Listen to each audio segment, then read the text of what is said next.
अस्सलाम वालेकुम नाज़रीन, आप देख रहे हैं प्रोग्राम दुनिया के साथ। मैं हूं आपके साथ आपकी मेज़बान आसमा इकबाल। नाज़रीन, आज हम सबसे पहले बात करने जा रहे हैं हमसाया मुल्क भारत की, जिसे हिंदू इंतहा पसंदी की आग में झोंक दिया गया है। भारत में अब मुसलमानों का दिन की रोशनी में कैमरों के सामने कत्ले आम किया जाने लगा है। जी हाँ, रियासत है उत्तर प्रदेश, जहाँ सियासी रहनुमा अतीक अहमद और उनके भाई अशरफ को 2 रोज़ कबल दिन दिहाड़े कैमरों के सामने कत्ल किया गया। ये उस कत्ल से, उस मर्डर से लम्हे पहले के मनाजिर हैं। वो मनाजिर जब इनको यहाँ पर वो हम नहीं दिखा पाएंगे, उसको हम ब्लर कर रहे हैं, लेकिन अभी इस इंटरव्यू के दौरान इन दोनों भाइयों को सरेआम कैमरों के सामने कत्ल कर दिया जाएगा। मकतूल अशरफ के बारे में मैं थोड़ी सी डिटेल जो है वो आपसे शेयर कर लूँ। मनाज़िर तो आप साथ साथ देख ही रहे हैं। इन्होंने 28 मार्च को ये इंकशाफ किया था कि उन्हें जेल ले जाते हुए एक अफसर ने ये धमकी दी थी कि किसी बहाने से 2 हफ्ते के बाद उन्हें जेल से निकाला जाएगा और फिर उन्हें निपटा दिया जाएगा। सियासी रहनुमा अतीक अहमद और उनके भाई अशरफ के साथ बिल्कुल वैसा ही हुआ जैसा कि उन्होंने 2 हफ्ते कबल कहा था, जैसे इस पुलिस ऑफिसर ने उनको बताया था। नाज़रीन, ये जो कहानी है इसके साथ एक और पहलू भी जुड़ा है, और वो ये है कि दोनों भाइयों का कत्ल एक ऐसे वक्त में किया गया है जब पुलवामा हमले के वक्त गैर कानूनी मकबूजा जम्मू कश्मीर के गवर्नर सत्यपाल मलिक ने होशरुबा इंकशाफात किए थे। सत्यपाल मलिक के मुताबिक मोदी ने 2019 में भारतीय फौजियों को मरवाया था और मलबा पाकिस्तान पर डाला था। जब उन्होंने मामले को उठाया तो नरेंद्र मोदी ने उन्हें पुलवामा हमले पर खामोश रहने को कहा। सत्यपाल ने यह भी बताया, इतराफ़ ये किया कि उन्हें एहसास हो गया था कि पुलवामा ड्रामे का मकसद सिर्फ़ और सिर्फ बीजेपी को भारत में होने वाले इंतखाबात में फ़ायदा पहुंचाना था। मोदी सरकार की हर कारस्तानी हर मौके पर बेनकाब होती दिखाई दे रही है, और मकबूजा कश्मीर की जो साबिक वज़ीर आला रही हैं महबूबा मुफ्ती, भारत में मुसलमान सियासतदान भाइयों का कत्ल दरअसल पुलवामा हमला और बदनामी के बारे में सत्यपाल मलिक के जो तहलका-खेज़ इंकशाफात हैं, उन्होंने कहा कि ये उन सारे इंकशाफात से ये जो कत्ल किया गया इन दोनों भाइयों का, इसका मकसद ये है कि इस कत्ल के बाद इस सारे मामले से, पुलवामा वाले ड्रामे से तवज्जो जो है वो हटाई जा सके। उन्होंने क्या कहा और ये मर्डर जो है इसमें अब तक क्या क्या इंकशाफात सामने आए हैं, और ये जो पुलवामा ड्रामा जिसकी हम बार बार बात कर रहे हैं ये क्या है, इसकी थोड़ी सी डिटेल्स हमने एक पैकेज के अंदर समोई हैं, आपको दिखा रहा है।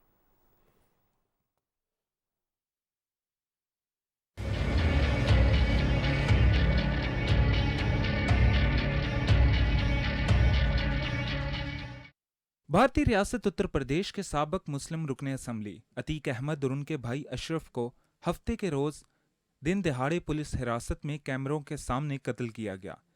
उनके कत्ल के बाद हिंदू इंतहा पसंद जय श्री राम के नारे लगाते रहे। अतीक अहमद समाजवादी पार्टी के रुकने असम्बली थे जिनको अगवा के केस में सजा हुई।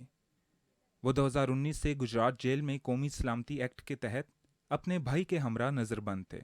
मीडिया रिपोर्ट्स के मुताबिक 28 मार्च को मकतूल अशरफ ने बता दिया था कि उनको जेल ले जाते हुए एक अफसर ने धमकी दी थी कि किसी बहाने से 2 हफ्ते बाद तुम्हें जेल से निकालेंगे और निपटा देंगे। कुछ रोज कबल योगी सरकार जाली इनकाउंटर में उनके बेटे असद और उसके दोस्त गुलाम मोहम्मद को भी कत्ल कर चुकी है। ऑल इंडिया मजलिस इत्तेहादुल मुस्लिमीन के सरबराह असदुद्दीन अवैसी का कहना था कि अतीक अहमद की मौत पर खुशियां मनाने वाले इंतहा पसंद गिद्ध की मानद हैं। मुस्लिम रहनुमा के बेईमाना कत्ल के बाद उत्तर प्रदेश में हालात कशीदा हैं। मुतादिद इलाकों में दफ़ा 144 नाफिज है, जबकि इंटरनेट सर्विसेज भी मुअत्तल हैं। दूसरी जानब पुलवामा का ड्रामा मोदी सरकार के गले की हड्डी बन चुका है। पुलवामा हमले के वक्त भारतीय गैर कानूनी जेर कब्जा जम्मू कश्मीर के गवर्नर सत्यपाल मलिक के होशरुबा इंकशाफ के बाद भारत के इतदाल पसंद हल्के मोदी सरकार को आड़े हाथों ले रहे हैं। सत्यपाल मलिक ने करण थापड़ को इंटरव्यू में इतराफ किया था कि पुलवामा वाकया इंतखाबात जीतने के लिए मोदी सरकार की चाल थी। जब मैंने मामले को उठाया तो मोदी ने मुझे पुलवामा हमले पर खामोश रहने को कहा। मारूफ भारतीय सहाफ़ी रवीश कुमार ने सवाल उठाया है कि पुलवामा हमले पर मोदी और अजीत डोवाल ने सत्यपाल मलिक को क्यों चुप रहने का कहा। साबिक वज़ीर आला कर्नाटक सुद्रामैया ने कहा है कि पुलवामा हमले और भारतीय फौजियों की हलाकतों के जिम्मेदार मोदी और अमित शाह हैं, क्योंकि वो सियासी फवाइद के लिए किसी भी हद तक जा सकते हैं। दफ्तर खारजा के तर्जुमान ने कहा है कि सत्यपाल मलिक के इंकशाफात साबित करते हैं कि भारतीय क़यादत दहशतगर्दी को बहाने के तौर पर इस्तेमाल करती है ताकि वो झूठे बयानिए से हिंदुत्व एजेंडे को आगे बढ़ा सके। उन्होंने आलमी बरादरी से भारत के पाकिस्तान मुखालिफ मनफी प्रोपेगंडे का नोटिस लेने का मुतालबा किया है। दूसरी जानब साबिक भारतीय आर्मी चीफ शंकर राय ने भी मोदी सरकार को पुलवामा वाकया का जिम्मेदार ठहरा दिया है। दी टेलीग्राफ को दिए एक इंटरव्यू में शंकर राय ने कहा कि पुलवामा वाकया इंटेलिजेंस की नाकामी है। उन्होंने 40 भारतीय फौजियों की हलाकत का जिम्मेदार मोदी सरकार को करार दिया। शंकर राय ने कहा कि मशीर कौमी सलामती अजीत डोभाल को अपने हिस्से की जिम्मेदारी कबूल करनी चाहिए। उधर मकबूजा कश्मीर की साबिक वजीर आला महबूबा मुफ्ती ने कहा है कि भारत में मुसलमान सियासतदान भाइयों का कत्ल दरअसल पुलवामा हमले और बदउनवानी के बारे में सत्यपाल मलिक के तहलका खेज इंकशाफात से तवज्जो हटाने का चालाक हरबा है। उन्होंने बयान में कहा कि उत्तर प्रदेश में अनारकी और जंगल राज फैल गया है। भारत में जय श्री राम के नारों के दरमियान लाकानूनियत का जश्न मनाया जा रहा है। भारत की अपोजिशन जमात कांग्रेस ने मोदी पर शदीद तनकीद करते हुए मुतालबा किया कि वो मकबूजा जम्मू कश्मीर के साबिक गवर्नर सत्यपाल मलिक के इंकशाफ पर अपनी खामोशी तोड़ें और उठने वाले सवालात का जवाब दें। उन्होंने कहा कि बीजेपी सरकार सत्यपाल मलिक के इंटरव्यू को दबाने की कोशिश कर रही है। बिल्कुल जी, इसी पे बात करेंगे। जुल्फ़कार अली बदर साहब हमारे साथ मौजूद हैं, सीनियर तज्ज़ियाकार हैं, हमारी ख़ास रिक्वेस्ट पर हमारे प्रोग्राम के लिए वक्त निकाल रहे हैं। वेलकम करते हैं। अस्सलाम वालेकुम जुल्फ़कार साहब। वालेकुम अस्सलाम जी, बहुत शुक्रिया मैडम, आपने अपने प्रोग्राम में बुलाया। आपके आने का शुक्रिया। जुल्फ़कार साहब, ज़रा ये फरमा दीजिएगा कि क्या वजह हो रही है कि पुलवामा वाक़ये के अब इतना अरसा गुजर जाने के बाद पाकिस्तान ने, खैर इस पे पहले भी बहुत सारे सवालात उठाए थे, पाकिस्तान के सवालात आज भी अपनी जगह पर हैं, लेकिन भारत में ऐसी क्या तब्दीली आ रही है कि जो भारत सरकार के, मोदी सरकार के अपने मोहरे थे, वही अब बयानात देने लगे हैं मोदी सरकार के खिलाफ? ऐसे क्या चेंजेस आए हैं अब? बिस्मिल्लाहिर्रहमानिर्रहीम, बहुत शुक्रिया। देखिए, ये बहुत बड़ी चेंज है। ये जो हालिया वाकया हुआ 2 दिन पहले, 2 मुसलमान रहनुमाओं को दिन दहाड़े कत्ल कर दिया गया। उसके बाद जम्मू कश्मीर के जो गैर मकबूजा जम्मू कश्मीर के गवर्नर ने, सत्यपाल मलिक साहब ने, जो अपना होशरबा इंकशाफात किए हैं, मैं समझता हूँ ये मोदी सरकार के ऊपर चार्जशीट है। ये इस वजह से बाहर आना शुरू हुए हैं कि मोदी सरकार ने 2019 में अपने इलेक्शन जीतने के लिए ये सारे जो है ये प्लान बनाया था पुलवामा का, और उसके अंदर उनका ये जो आर्मी चीफ का भी बयान है और दीगर सियासतदानों के बयानात हैं, ये उन पे और अमित शाह के ऊपर ये चार्जशीट है कि वो अपना इलेक्शन जीतने के लिए अपने फौजियों को भी मरवा सकते हैं। और ये जो टेलीग्राफ में इंडियन आर्मी चीफ ने इंटरव्यू दिया है, ये मैं समझता हूँ कि this is directly a indication that Modi सरकार इज इन्वॉल्व, कि मोदी और मोदी की जो उसके लोग हैं अमित शाह जैसे, वो सारे इस वाकये के अंदर इन्वॉल्व थे, और उस वक्त उन्होंने अपनी अटेंशन दुनिया से डाइवर्ट करने के लिए पाकिस्तान के ऊपर किया। और आप तो देखें अटेंशन तो अभी भी डाइवर्ट करने की कोशिश की जा रही है ना सर। ये 2 भाई जिनके कत्ल का आप भी जिक्र कर रहे हैं, अतीक अहमद और अशरफ साहब, जिनको मर्डर कर दिया गया उत्तर प्रदेश के अंदर, तो आपको लगता नहीं है कि फिर से एक बार भारत ऐसा करने में कामयाब हो जाएगा? पाकिस्तान का मौक़िफ़ अपनी जगह, पाकिस्तान के मुतालिबात अपनी जगह, लेकिन इस तरह की हरकतें करने से हमने पहले भी देखा है कि अटेंशन तो डाइवर्ट करता रहा है ना भारत। देखिए, बिल्कुल वो शुरू में करता रहा है, लेकिन आप देखें पाकिस्तान का कश्मीर के ऊपर जो मौक़िफ़ है, वो पहले दिन से लेके आज तक पाकिस्तान की फॉरेन पॉलिसी कश्मीर के ऊपर वही है। कश्मीर के ऊपर चेंज नहीं हुई। और ये सारा मामला, ये जो 2 रहनुमाओं को दिन दहाड़े कत्ल किया गया, ये इस बात की निशानदेही करता है कि भारत अपने मुल्क के अंदर अपनी सरकार, मोदी सरकार अपनी सरकार बचाने के लिए और पाकिस्तान पे मुद्दा डालने के लिए किसी हद तक भी जा सकते हैं।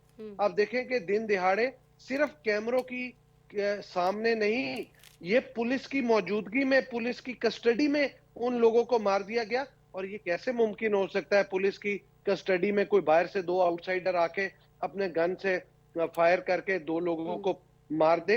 ये तो सरासर एक नारकी है। ये तो सरकार मिली हुई है और पुलिस साथ मिली हुई है। और आप देखें कि इस सारे मामले के अंदर जो हमारे वजीर खारजा बिलावल भुट्टो जरदारी साहब ने एक यूनाइटेड नेशन के अंदर एक सहाफी का जवाब देते हुए कहा कि जब मोदी सरकार पाकिस्तान के बारे में कहती है कि Pakistan is the centre of terrorism, तो उन्होंने कहा कि Pakistan is not the centre of terrorism. आप देखें कि अब butcher of Gujarat has become the prime minister of India, और जिसको अमेरिका में जाते हुए अमेरिका ने वीजा देने से रिफ्यूज कर दिया था। आज हाँ जी, पाबंदी लगा रखी थी। और आज आप वो देखें कि वो इंडिया का प्राइम मिनिस्टर है और वो दिन दिहाड़े जो करता जा रहा है, कोई उसका पूछने वाला नहीं है। तो आप देखें कि पूरे انڈیا کے اندر بلاول صاحب کے بارے میں انہوں نے جلوس نکالا، لیکن اس سے ہمارے وزیر خارجہ بلاول بھٹو زرداری صاحب کو مائلیج ملی کہ جو نہیں بھی انڈیا میں جانتا تھا وہ بھی ان کو جاننے لگ گیا کہ یہ کون ایسا نوجوان وزیر خارجہ ہے پاکستان کا جس نے مودی کی آنکھوں میں آنکھیں ڈال کے سچ بولنا شروع کیا ہے. اور اس کا فائدہ پاکستان کو آیا کہ جب کشمیر کے اوپر پاکستان کے وزیر خارجہ نے جرمنی کے وزیر خارجہ کے ساتھ کھڑے ہو کے کشمیر کے اوپر ہوا تو جرمنی ابھی یہ جو اتنا بڑا انسیڈنٹ ہوا ہے جس طرح سے ان کے سابق جو آرمی چیف ہیں وہ تسلیم کر رہے ہیں، جس طرح سے ستیہ پال اس کو تسلیم کر رہے ہیں، تو آپ کو لگتا ہے کہ کرناٹکا صرف وہ نہیں کر رہے، کرناٹکا کے چیف منسٹر، سابق چیف منسٹر نے بھی مودی سرکار کے اوپر یہ بات اٹھائی ہے کہ یہ اب پاکستان کو کیا کرنا بنتا ہے پھر سر؟ ذوالفقار صاحب اب فرمائیے گا نا، آپ تو بہت زیادہ ایکٹیو ہو جانا چاہیے پھر پاکستان کو.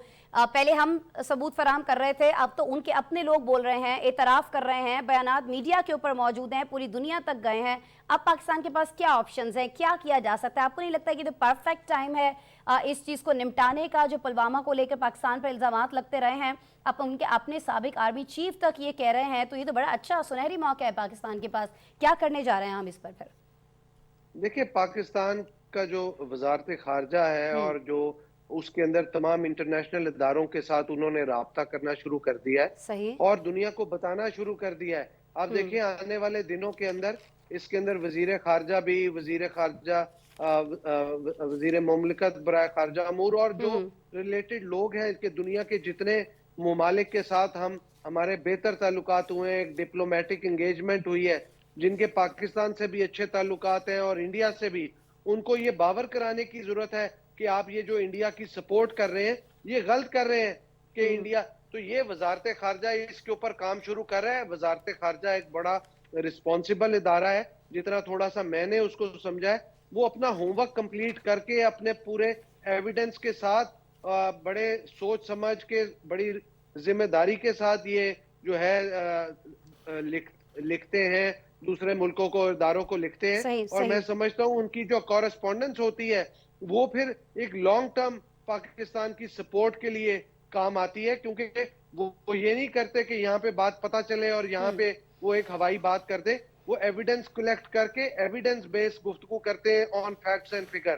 اور اس پہ بلاول بھٹو زرداری صاحب کو کمپلیمنٹ کرنا چاہیے جو دنیا کے ساتھ انہوں نے انگیجمنٹ کیا ہے، اور مودی اور انڈیا کے خلاف پاکستان کے اوپر جو وہ ایک تہمت لگا رہے تھے، ایک جو پاکستان کے خلاف، یہ جو ایویڈنس ابھی خود ہمارے سامنے آ گئے ہیں ذوالفقار صاحب بھارت کے اپنے اندر سے، ان ثبوتوں کو کہاں لے جایا جا سکتا ہے پاکستان کی جانب سے؟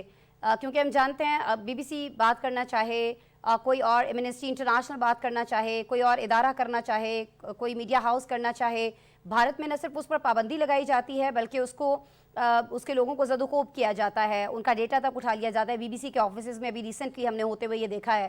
تو ابھی پاکستان کے پاس پھر کیا آپشنز بچتے ہیں؟ کہاں پر یہ مدعا، یہ معاملہ اٹھایا جا سکتا ہے؟ کون سے فورم ہیں ہمارے پاس؟ دیکھیں اس کے اندر پہلی چیز تو یہ ہے کہ جو انٹرنیشنل سارے چینلز ہیں، پلیٹ فارمز ہیں، الیکٹرانک میڈیا کے، پرنٹ میڈیا کے، ان کو ہمیں بتانا چاہیے کہ اصل حقیقت ہے کیا. اور اس کے بعد ہمیں جتنے ہیومن رائٹس کے، ایمنسٹی انٹرنیشنل کے، یونائٹڈ نیشن کے، ورلڈ اکنامک فورم کے، آسیان کے، کاسی کے اور جتنے ملکوں کے جو فورمز ہیں، عرب اسٹیٹ کے، OIC کے، تو ان تمام فورمز کے اوپر جا کے ہمیں اپنا کیس لڑنا چاہیے، پیش کرنا چاہیے اور پھر اس کے لیے فالو اپ کرنا چاہیے. اور اس میں تمام ملک کو یکجا ہو کے، تمام پولیٹیکل فورسز کو یکجا ہو کے اس کو کرنا ہے، کیونکہ یہ پاکستان اور کشمیر کا معاملہ ہے، اس پہ کوئی سیکنڈ تھاٹ اور دو رائے نہیں ہے. ٹھیک ہے، یہ بڑا اہم نقطہ آپ نے اپنی گفتگو میں فرمایا ہے کہ تمام جو پولیٹیکل پارٹیز ہیں پاکستان کے اندر ان کو پہلے اس پر متحد ہونا چاہیے. ظاہر ہے پر اتفاق میں برکت ہے، اور اسی اتفاق سے اگر ہم آگے بڑھیں گے خاص طور پر مقبوضہ کشمیر کے مسئلے پر، پاکستان کی سلامتی کے معاملے پر، تو پھر ہماری آواز جو ہے وہ بہت زیادہ جاندار ہوگی. اس میں آپ کے پلیٹ فارم کے تھرو ایک اور چیز کرنا چاہوں گا کہ آپ speaker national assembly, chairman senate اور چاروں صوبائی، یعنی 2 صوبائی اسمبلیاں تو ہیں نہیں، جو صوبائی اسمبلیاں ہیں، گلگت بلتستان کی ہے، آزاد کشمیر کی ہے، اس کے اندر یہ ریزولوشن پاس ہونے چاہیے اس چیز کے اوپر، پلوامہ حملے میں اور پاکستان کی سپورٹ میں اور انڈیا کے خلاف مقبوضہ کشمیر کے اندر जो जहारियत वो ठीक कर है, रहे हैं, लेकिन मुल्क के अंदर ही इसमें करारदादें मंजूर कर लेना काफी नहीं है।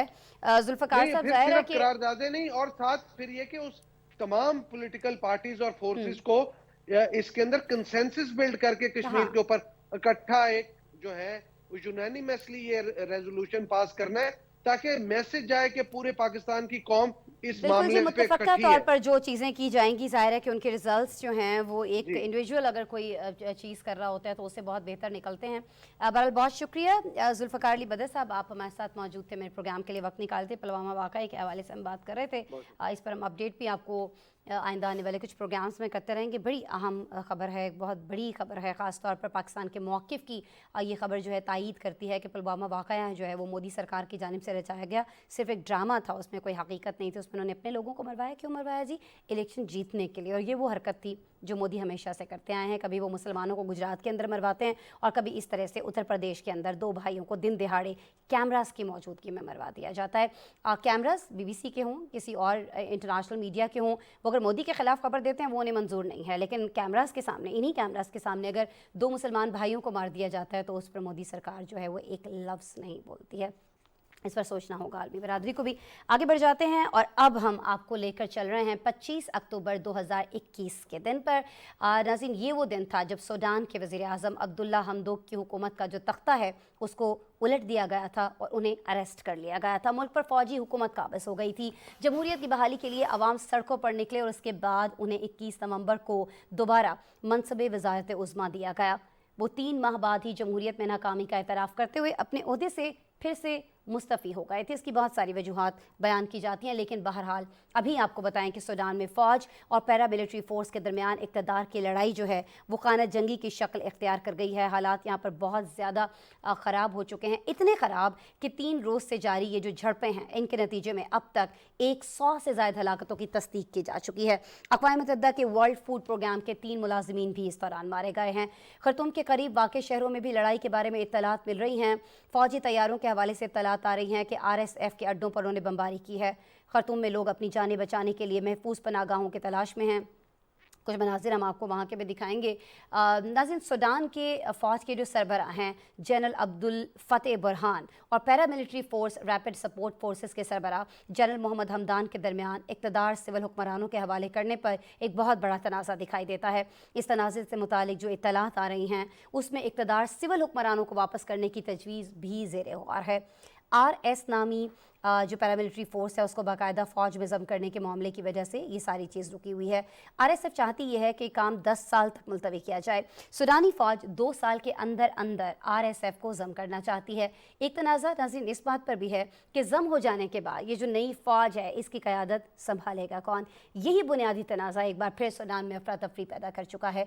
डॉक्टर्स की तंजीम ने झड़पों वाले इलाके के तमाम अस्पतालों में सहूलियात फराहम करने की अपील करती है। सूडान में इस वक्त सूरत हाल क्या है? कुछ चीज़ें मैंने आपको बताई हैं।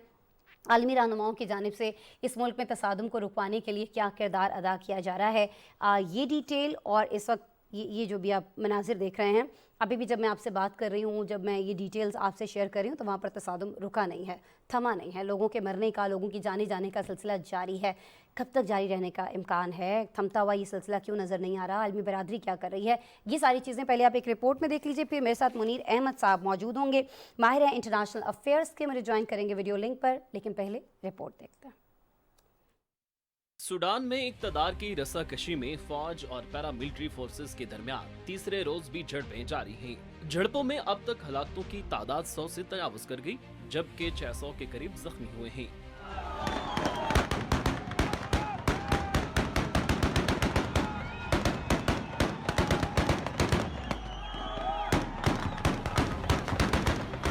डॉक्टर्स ने हलाकतों में इजाफे का खदशा जाहिर किया है, क्योंकि नकलो हमल में दुश्वारी की वजह से अस्पताल का अमला तमाम मकामात तक नहीं पहुंच सका। अक़वाम मुत्तहिदा के मुताबिक हलाक होने वालों में वर्ल्ड फूड प्रोग्राम के 3 एहलकार शामिल हैं। रिपोर्ट्स के मुताबिक पुरतशद्दुद वाक़यात में वज़ीर मादनियात मोहम्मद बशीर अब्दुल्ला ने अपने खानदान के 2 अफराद के अलावा 3 दीगर करीबी अजीजों को खो दिया है। इनमें 2 के मुहाफिज भी शामिल थे। आलमी खबर से इदारे ने रिपोर्ट किया कि मुल्क के मुख्तलिफ शहरों में मुल्की फौज ने बगावत करने वाली पैरामिलिट्री फोर्स के ठिकानों पर बमबारी की। पैरामिलिट्री फोर्स सदारती मकाम, खुर्तूम हवाई अड्डे और दीगर अहम तंसीबात का कंट्रोल हासिल करने का दावा कर रही है, लेकिन फौज ने इन दावों की तरदीद करते हुए कहा है कि बागी फोर्स को हर जगह पसपा होने पर मजबूर कर दिया है। रिपोर्ट्स के मुताबिक तशद्दुद का ये ताज़ा सिलसिला सूडान के आर्मी चीफ अब्दुल फतेह अल बुरहान और उनके नायब मोहम्मद हमदान के दरमियान ताकत पर अपनी गिरफ्त मजबूत करने की रसाकशी के दरमियान हफ्ते के रोज शुरू हुआ था। खबर एजेंसी के मुताबिक मुशतरका तौर पर फौजी बगावत करने वाले दोनों रहनुमाओं के दरमियान 2021 में ही इख्तिलाफात पैदा हो गए थे। इस बहरान को खत्म करने के लिए दोनों में एक मुआहदा हुआ, जिसकी अहम शर्त फौज और पैरामिलिट्री फोर्सेस को जम करना था। आर्मी चीफ जनरल अब्दुल फतेह अल बुरहान का कहना है कि पैरामिलिट्री फोर्सेस को पीछे हट जाना चाहिए और वो इस वक्त तक कोई बात नहीं करेंगे जब तक आरएसएफ तहलील नहीं हो जाती है। दूसरी तरफ आरएसएफ के सरबराह मोहम्मद हमदान ने बुरहान को एक मुजरिम और झूठा शख्स करार दिया और कहा कि हमें मालूम है आप कहां छुपे हुए हैं और हम अब तक पहुंचेंगे और आपको इंसाफ के कटहरे में लाएंगे। तमाम फौजी अड्डों पर कब्जे तक इनके फौजी लड़ते रहेंगे। सूडान डॉक्टरों की सिंडिकेट की इब्तिदाई कमेटी ने इंसानी हमदर्दी की तंजीमों और बैनुल अक़वामी और इलाकाई सेहत के इदारों से अपील की है कि वह खुर्तूम और मुख्तलिफ रियासतों में झड़पों वाले इलाकों के तमाम अस्पताल और सेहत की सहूलियात को इमदाद फराहम करें और तिब्बी सामान फराहम करें। सिंडिकेट ने बैनुल अक़वामी बिरादरी, इंसानी हुकूक और सिफारती तंजीमों पर भी जोर दिया कि वो मुसल्लह तसादुम के दोनों फरीकों पर लड़ाई को रोकने के लिए दबाव डालें और शहरियों को महफूज रास्ते फराहम करें।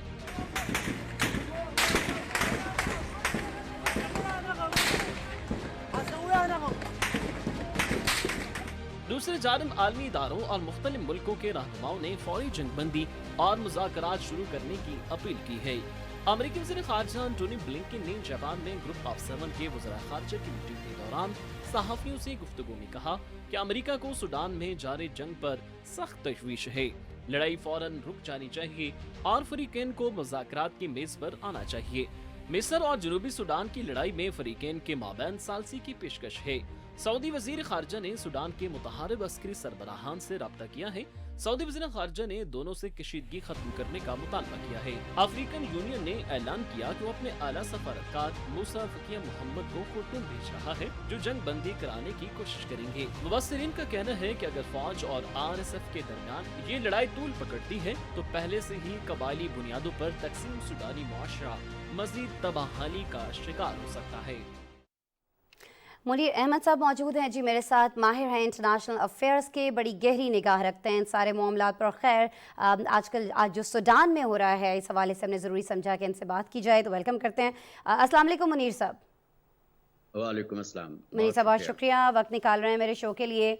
मुनीर साहब ज़रा पहले तो ये समझा दीजिएगा कि ये जो आरएसएफ नामी पैरामिलिट्री फोर्स है ये क्यों इतनी अहम है, इसको जम करना चाहिए नहीं करना चाहिए, पहले इस पर झगड़ा, कितने सालों में जम करना चाहिए कितने सालों में नहीं करना चाहिए, फिर इस पर झगड़ा, और इतना झगड़ा सर कि 100 से ज़ायद लोगों की अब तक इत्तलात है कि इसमें जान चली गई, कुछ समझाई गई, क्या है ये मामला सारा?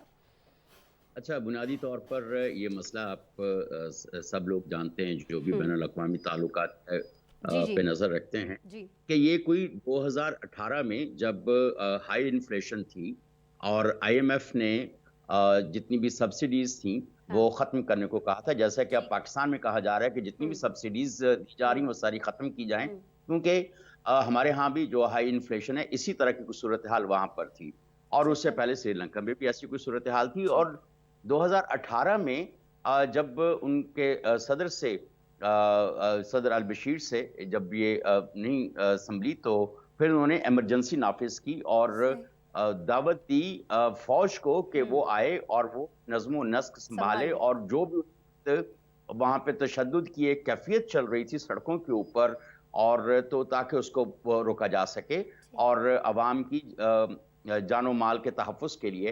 तो लेकिन उस वक्त ही जब मिलिट्री ने कू किया अप्रैल 2019 में, उसके बाद से ही इनके आपस में इख्तिलाफ़ात ज़्यादा बढ़ गए थे। और अब अगेन ये बिल्कुल उसी तरह जिस तरह पुराने अदवार में बादशाहों की जंग होती थी उसी तरह की जंग अब ये सूडान की हुकूमत हासिल करने के लिए उनके आपस में दरमियान में हो रही है। और जबकि पैरामिलिट्री फोर्स जैसे आमतौर पर वो कोई फौज का एक ज़िमनी हिस्सा होता है, जैसे हमारे यहाँ फौज है और रेंजर्स हैं। और जी, अगर जी। रेंजर्स के जी जो हैं वो चीफ ऑफ आर्मी स्टाफ के खिलाफ काम करना शुरू कर दें और उनके अहकामात की यानी हुक्म अदूली करें, ठीक है, तो ठीक ऐसी है। ही समझ में आ गया कि देखिए मामला क्या है। मैंने ज़रूरी समझा कि हम अपने नाज़रीन के लिए इसको थोड़ा सा सहल कर दें, थोड़ा सा इसको आसान कर दें। अच्छा सर, अब जो एक मसला आ रहा है वो तो जानों का ज़िया है, जिसका ज़ाहिर है कि कोई भी नेमुल बदल नहीं है जो इस तसादुम के अंदर लोगों की जानें जा रही हैं। लेकिन एक और चीज़ जिसकी वजह से लोगों की जान जा सकती है वो है यहाँ पर लोगों को खुराक की फराहमी न होना। हालात क्या हैं, क्यों हैं, उसकी डिटेल आपने हमसे शेयर कर ली। अभी हम ये देख रहे हैं कि अक़वाम मुत्तहिदा का जो वर्ल्ड फूड प्रोग्राम है उसके 3 लोग जो यहाँ पर काम कर रहे थे, वर्कर्स जो काम कर रहे थे, वो भी मारे गए हैं। और उसके बाद ये जो प्रोग्राम है, ये जो ऑपरेशन है जिसके तहत लोगों को खाना वाना और सारी खुराक वगैरह फराहम की जाए, तो इसको मुअत्तल कर दिया गया है। तो आप समझते हैं कि इससे ऑलरेडी जो जंग से मुतासिर लोग हैं उनके हालात और ज़्यादा बुरे हो जाएंगे, आवाम पर और ज़्यादा इसके असरात आएंगे सर इस प्रोग्राम के मुअत्तल होने से? यकीनन ज़ाहिर है कि इस वक्त वहाँ पे जो ग़िज़ा की कमी है वो हो चुकी हुई है। लोगों को खाने को रोटी नहीं मिल रही है और छीना झपटी की जो सूरत हाल है, और इसी वजह से वहाँ के जो स्टोर्स के मालिकान हैं वो भी इसके ऊपर अदम तहफ़्फ़ुज़ का इज़हार कर रहे हैं कि हमारे जो स्टोर हैं वो लूट लिए जाएंगे, और इसी तरह की लूटमार वहाँ पे शुरू हो चुकी हुई है। जब ऐसी सूरत हाल होगी तो दो मेजर फोर्सेस आपस में लड़ रही होंगी। दूसरी तरफ से जैसे अभी रिपोर्ट के अंदर भी बताया गया कि यूएन के साथ सऊदीया और जो दूसरे ममालिक और इवन अमेरिका ने उसके ऊपर इसको बंद करने की और अपने कोई नुमाइंदा वगैरह भेजने की बात की है। ठीक है। तो मेरा ये ख्याल है कि कुछ वक्त में शायद ये कूल डाउन हो, लेकिन ये पूरा एक दफ़ा जो भी गम गुस्सा एक दूसरे के खिलाफ है वो निकलेगा। लेकिन सूरत हाल जो ह्यूमैनिटेरियन क्राइसिस है उसके बहुत ज्यादा बढ़ने के चांसेस अभी भी मौजूद हैं। सबसे ज्यादा तो ये कि जब वहां पर खुराक ही नहीं होगी तो वहां पे क्या सूरत हाल होगी, और जब हेल्थ फैसिलिटीज जो हैं, जो दवाएं खत्म हो चुकी हैं वहां पर, ज़ाहिर है कि जो भी इस वक्त सूरत हाल है, तो जहां पर फूड नहीं होगी और हेल्थ फैसिलिटीज जो हैं और मेडिसिन खत्म हो जाएंगी, तो जैसी एक ह्यूमैनिटेरियन क्राइसिस मुझे तो बढ़ता हुआ नजर आ रहा है। अगर फौरी तौर पर इसके कोई बड़ी जो ममालिक हैं उनकी इंटरफेरेंस नहीं होती और वो इसको इमीडिएटली स्टॉप नहीं करते, तो बहुत बड़ा ह्यूमैनिटेरियन कौन कर क्राइसिस। सकता है सर इसको स्टॉप? अमेरिका कर सकता है या बड़े जो अरब ममालिक हैं वो कर सकते हैं सर फौरी तौर पर? कौन सा मुल्क आपको लगता है कि ज्यादा किरदार अदा कर सकता है और किस मुल्क के साथ मिलकर सर? मेरा ये ख्याल है कि अभी भी अमेरिका और रूस की, आपको पता है कि अफ्रीका के जो अक्सर ममालिक ऐसे हैं जहां पर अभी भी न्यो कॉलोनियल सिस्टम जो है, वो न्यो कॉलोनियलिज्म जो है उसके ऊपर अमेरिका भी वहां पे काम कर रहा है, और रूस जो है वो भी, उसकी भी अपनी मुदाखलत वहां पे जारी है। तो मेरा ख्याल है कि ऐसी सूरत हाल के अंदर जो अरब लीग है या अफ्रीकन यूनिटी जो है उसको आगे बढ़कर इसको देखना पड़ेगा, लेकिन शायद वो इतने कारआमद साबित ना हो पाए इनकी जो डिप्लोमेसी है। शायद अमेरिका को ही आगे बढ़ के यूएन सिस्टम को इंगेज करते हुए वहां पर इमीडिएटली कोई सूरत हाल, वहां पे कोई ऐसे मेजर्स लेने पड़ेंगे ताकि इन दोनों की जो जंग है उसको रोका जा सके। अगर आपसे नहीं लगता आपको कि ये मामला जो है ये इसको सॉर्ट आउट किया जा सकता है, हल किया जा सकता है आपस में? ये अगर दोनों बैठ जाएं फरीकैन, तो आपको नहीं लगता कि बात हो सकती है? बैठने के मूड में नहीं है आप ये? देखें, अगर दोनों ने आपस में बैठना होता तो क्योंकि फौरन बाद इनके इख्तिलाफात शुरू ना हो जाते और वो इस नहज तक न पहुंच जाते कि दोनों एक दूसरे के खिलाफ बंदूकें लेके। इसका मतलब ये है कि दोनों के पास स्ट्रॉन्ग ग्रुप्स मौजूद हैं। जाहिर है कि जो फौज के सरबराह हैं उनके पास तो पूरी की पूरी फौज मौजूद है, तो उन्होंने आरएसएफ को रिबेलियन ग्रुप भी करार दे दिया है और इसको डिसॉल्व कर दिया है। अगर इन प्रिंसिपल देखें तो अब इनकी हैसियत सरकारी नहीं रही है, और जब आरएसएफ डिसॉल्व हो गई है और इसको रेबिलियन ग्रुप करार दे दिया गया है, तो ये बिल्कुल वैसे ही है जैसे हम किसी और फोर्सेस को दहशतगर्द जैसे हम करार दे सकते हैं। तो अब ऐसी सूरत हाल के अंदर यकीनन ये आपस में तो मिल बैठकर ये मामला तय नहीं कर पाएंगे जब तक कि कोई एक्सटर्नल फैक्टर्स, जो अमेरिका जैसा एक मुल्क है, मेरा ख्याल है, किसी ना किसी को इंटरवीन करना पड़ेगा, بیرونی طاقت کو ہی کرنا پڑے گا؟ اندرونی طاقتیں جو ہیں آپ کو ایسا لگتا ہے، ظاہر آپ وجہ فرما رہے ہیں کہ اگر وہ ٹیبل ٹاک کے موڈ میں ہوتی تو یہ اتنا نقصان نہ ہوا پڑا ہوتا اس وقت اس ملک کے اندر، یہ سچویشن نہ ہوتی۔ بہت شکریہ سر منیر احمد صاحب، آپ ہمارے ساتھ موجود تھے۔ جی آپ ماہر ہیں بین الاقوامی امور کے اور ہمیں سوڈان کی سچویشن سمجھا بھی رہے تھے اور یہ کس سمت جا سکتی ہے یہ بھی بتا رہے تھے۔ انہوں نے کہا روس کا ذکر کیا تو کچھ روس اور یوکرین کی بات کر لیتے ہیں۔ ناظرین، یہ جو دونوں ملکوں کے درمیان تنازع ہے، جو جنگ ہے، اس کے دوران جہاں یورپی ملکوں کی جانب سے ان کی بھرپور مدد کی جا رہی ہے، اب کئی ماہ تک یوکرین کا بھرپور ساتھ دینے والے جو اپنے ملک کے نقصان پر سخت اقدامات اٹھانے پر مجبور ہوتے دکھائی دے رہے ہیں۔ یہ ممالک جو ہیں یورپی کمیشن کے 2 اہم رکن ممالک ہیں، پولینڈ اور ہنگری، جنہوں نے یوکرین سے درآمد غذائی اشیاء میں گندم، چینی، پھل، سبزیوں اور اشیاء کی برآمد پر پابندی کا فیصلہ کیا ہے۔ یوکرینی فوڈ آئٹمز پر پابندی اپنے ملک کے کسانوں کے بڑھتے ہوئے نقصان کے باعث لگائی گئی ہے۔ وسطی اور مشرقی یورپی ملکوں کے کسانوں نے سرحدی چیک پوسٹوں پر احتجاج کیا تھا، ٹریکٹر کھڑے کر کے یوکرینی اشیاء کے اپنے ملک میں داخل ہونے سے روک دیا تھا۔ اس کی ڈیٹیلز کیا ہیں؟ ہمارے پاس ایک پیکج ہے، ایک رپورٹ ہے، وہ آپ کو دکھا رہے ہیں۔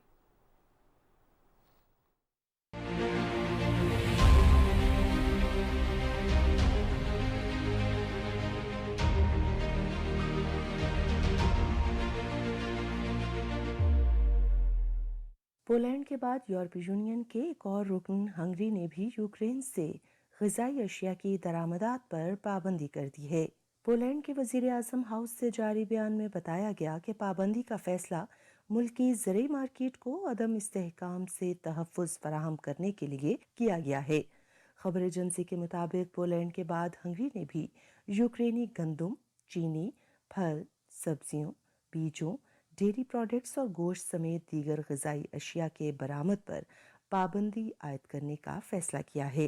خبر ایجنسی کے مطابق یورپی یونین کی جانب سے یوکرین پر روسی حملے کے بعد یوکرینی اشیاء کی رکن ممالک میں درآمدات پر عائد ڈیوٹیز ختم کر دی گئی تھیں، جس کے بعد پولینڈ کی مارکیٹ میں مقامی اشیاء کی قیمتوں میں گراوٹ کے باعث ہونے والی مالی نقصانات پر مقامی آباد کار اور زرعی صنعت سے وابستہ افراد سراپائے احتجاج بن گئے تھے۔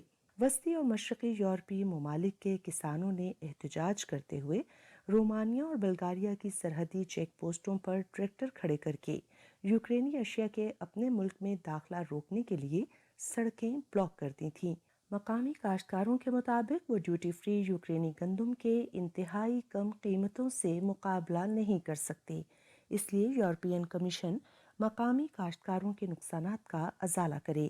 تاہم احتجاج کو نظر انداز کرتے ہوئے یورپی یونین کی جانب سے یوکرینی اشیاء کے ڈیوٹی فری درآمدات کی مدت میں جون 2024 تک توسیع کے اعلان کے بعد مقامی کاشتکاروں اور صنعت کاروں کے غم و غصے میں اضافہ ہو گیا تھا۔ پولینڈ کے اقتصادی ترقی اور ٹیکنالوجی کے وزیر والڈیمار بوڈا نے واضح کیا کہ پابندی کا اطلاق ٹرانزٹ میں سامان کے ساتھ ساتھ پولینڈ میں رہنے والوں پر بھی ہوتا ہے۔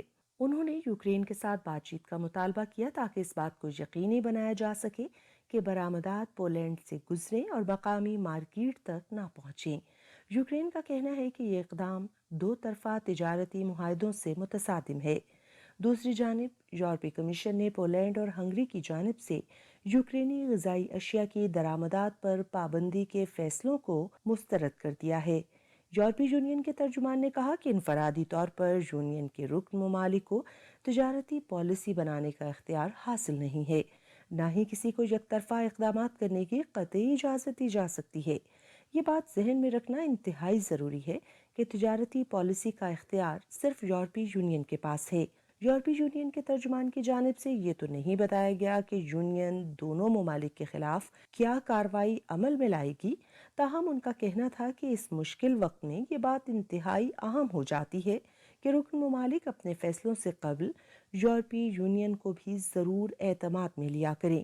پولینڈ اور ہنگری کے علاوہ بلغاریہ میں بھی مقامی زرعی صنعت کو شدید مالی نقصانات کا سامنا ہے۔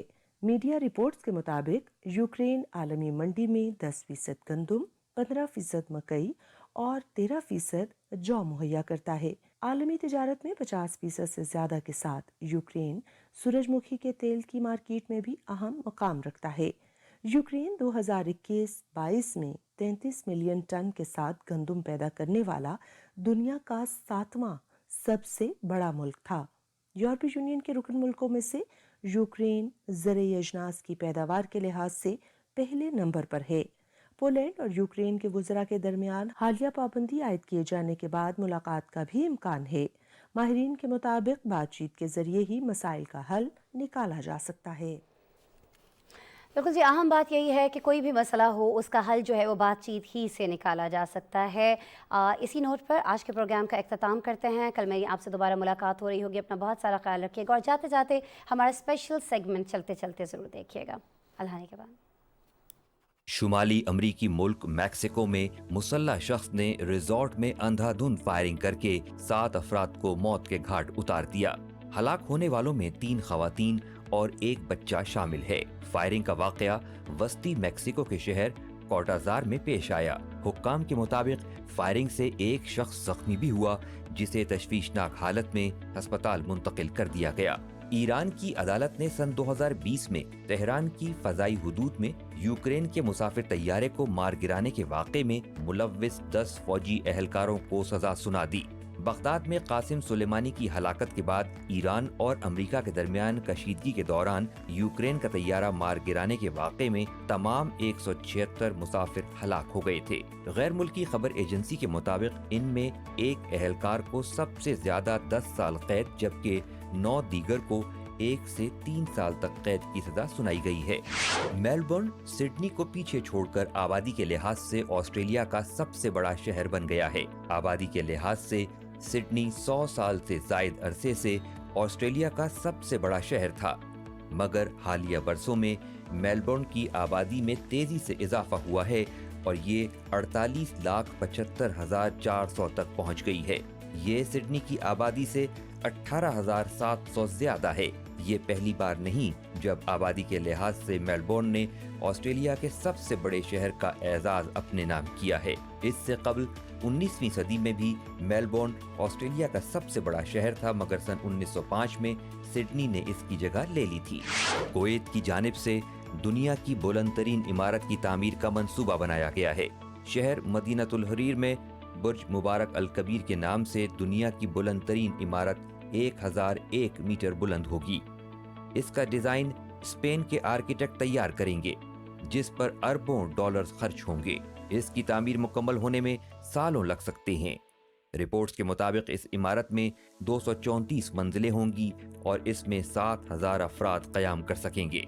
सख्त मुआशी मुश्किलात से दो चार मुल्क श्रीलंका ने अपनी मईशत को सहारा देने के लिए बंदर फरोख्त करने का फैसला कर लिया।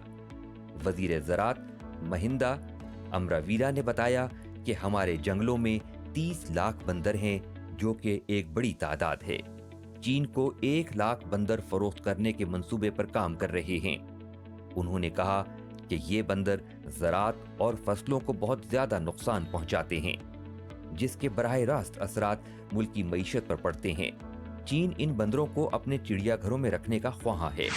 ऑस्ट्रेलवी शख्स ने 1 घंटे में 3,206 पुशअप्स लगाकर नया आलमी रिकॉर्ड कायम किया है। ब्रिस्बेन में लोकास हेल्मेके ने 1 मिनट में 53 जिस्मानी उठक बैठक की, जो 1 सेकंड में 1 पुशअप बनता है।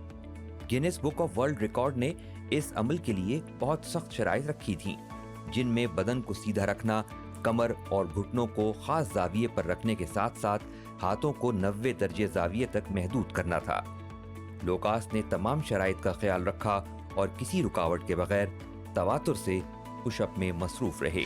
जिम्बाब्वे के कैरन विंसनेट ने इंटरनेशनल सीरीज वियतनाम जीतकर कैरियर का पहला एशियन टूर गोल्फ इवेंट अपने नाम कर लिया। राउंड 2 से टॉप 4 में शामिल विंसनेट ने चौथे और आखिरी राउंड में 6 अंडर पार 66 स्कोर हासिल किया और मजमूई तौर पर 19 अंडर के साथ टाइटल अपने नाम किया।